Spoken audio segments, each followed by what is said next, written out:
warahmatullahi wabarakatuh. Salam sejahtera untuk kita semua. Yang saya hormati Saudara Sirban, yang saya hormati Saudara Kabid Pengembangan, Kabid Inka, para Kasubid dan Kasubag di BKD, serta Bapak Ibu para pendaftar dan calon peserta untuk ikut dalam penyelesaian ujian ijazah di lingkungan pemerintah Kabupaten Bondowoso dan hadirin yang berbahagia. Pertama-tama marilah kita panjatkan puji dan syukur kepada Allah Subhanahu wa taala karena pada kesempatan pagi hari ini alhamdulillah kita semua masih diberi kesehatan lahir dan batin, dan tak lupa saya mengucapkan selamat menunaikan ibadah puasa. Semoga puasa kita ini mendapat berkah dan lindungan dari Allah Subhanahu wa taala. Bapak Ibu yang saya hormati, pada kesempatan ini sebetulnya ada dua agenda acara, sama-sama sosialisasi. Yang pertama, saya juga ingin mensosialisasikan program kami di BKD, yaitu rencana peningkatan pelayanan administrasi kepegawaian ke depan. Dan kemudian yang kedua, sosialisasi mengenai teknis pelaksanaan ujian penyelesaian ijazah. Nah, untuk agenda yang pertama ini terkait dengan pelaksanaan diklat saya di Surabaya. Kebetulan saya sedang mengikuti diklat kepemimpinan tingkat 2, di mana untuk diklat kepemimpinan tingkat 2 dan diklat struktural tingkat PIM lainnya juga, baik tingkat 4, tingkat 2 maupun tingkat 1 dan 3, ini semuanya dituntut memang agar peserta itu membuat satu inovasi. Jadi tulisan tugas perorangan itu namanya proyek perubahan, dan inovasi ini inovasi yang dilakukan di unit kerjanya masing-masing dan dilaksanakan di unit kerjanya tersebut.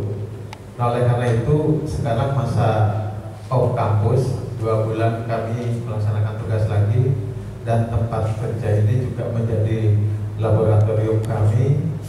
Dan pada saat ujian proposal kemarin itu kebetulan Pak Sekda juga hadir selaku mentor. Judul saya tentang revitalisasi sistem informasi kepegawaian guna peningkatan pelayanan administrasi kepegawaian di Kabupaten Bondowoso. Ini mendapat tujuan untuk dilanjutkan menjadi proyek perubahan peserta diklat PIM bagi saya. Nah, dalam proyek perubahan ini kami memang melihat bahwa kebutuhan data, ya, penguatan data ini menjadi sesuatu yang tidak dapat ditawar-tawar lagi, karena dengan mengelola jumlah pegawai sebanyak 10.362 tidak mungkin lagi dilakukan secara manual. Oleh karena itu kami ingin memperkuat sistem informasi kepegawaian kami, tentunya dengan melengkapi aplikasi di SIMPEK kami, dan juga melengkapi data-data elektronik di tempat kami. Jadi data elektronik itu data yang memang sudah nanti tersimpan di komputer kita, yang selama ini kalau manual agak susah kita untuk menelusuri kalau suatu waktu dibutuhkan. Karena 10.362 ini itu harus lengkap, mulai dari SK pertama, kemudian perubahan-perubahan administrasi yang lainnya itu dalam satu file. Nah, kalau ini tetap dengan manual susah. Karena kami ingin melakukan peningkatan pelayanan dalam hal misalkan kenaikan pangkat dan juga administrasi kepegawaian lainnya, ini akan kita terapkan secara otomatis.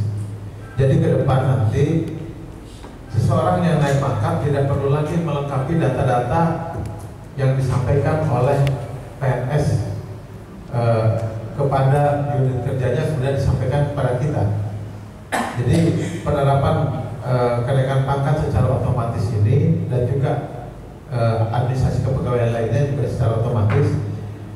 tidak harus lagi menunggu usulan dari kepala unitnya, sehingga kita bisa memproses dan setelah selesai PNS yang bersangkutan itu akan menerima keputusan kenaikan pangkatnya.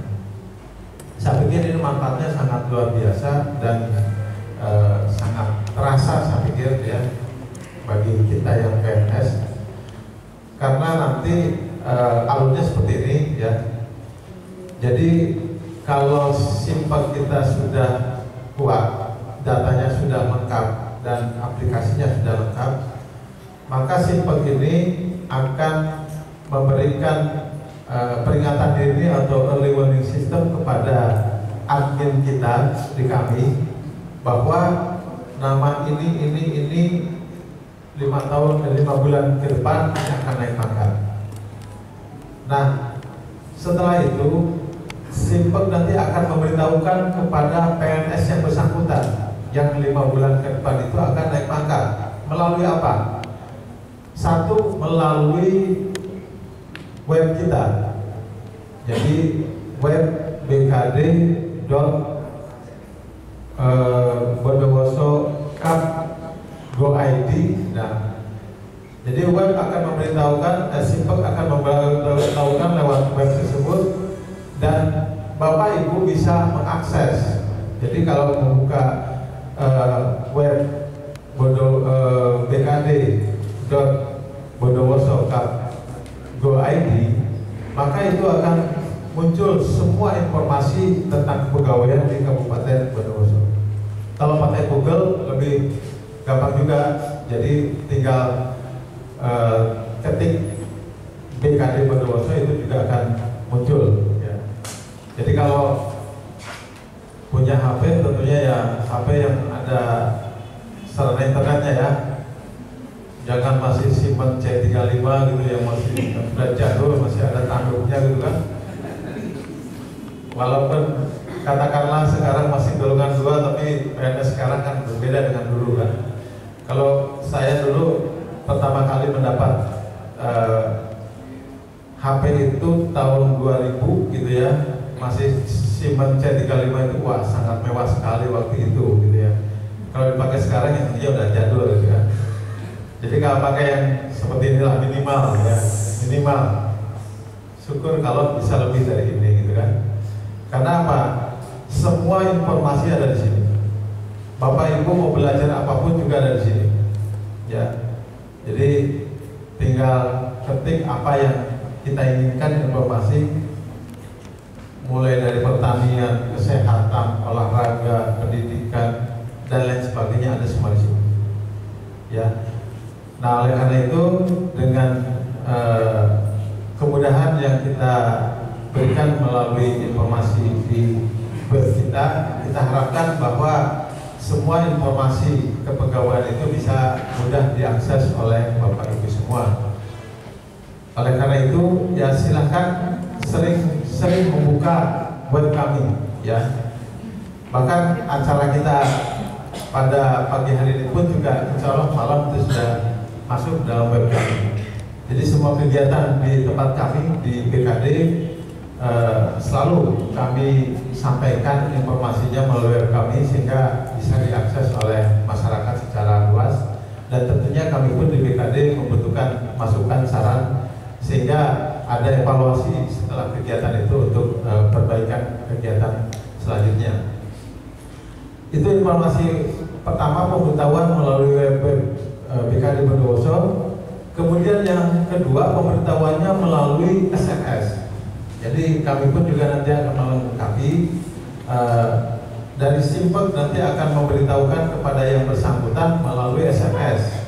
Oleh karena itu nanti ada permintaan kepada Bapak Ibu semua, kepada 10.362 pegawai yang ada di Kabupaten Bondowoso ini, nomor HP Bapak Ibu semua.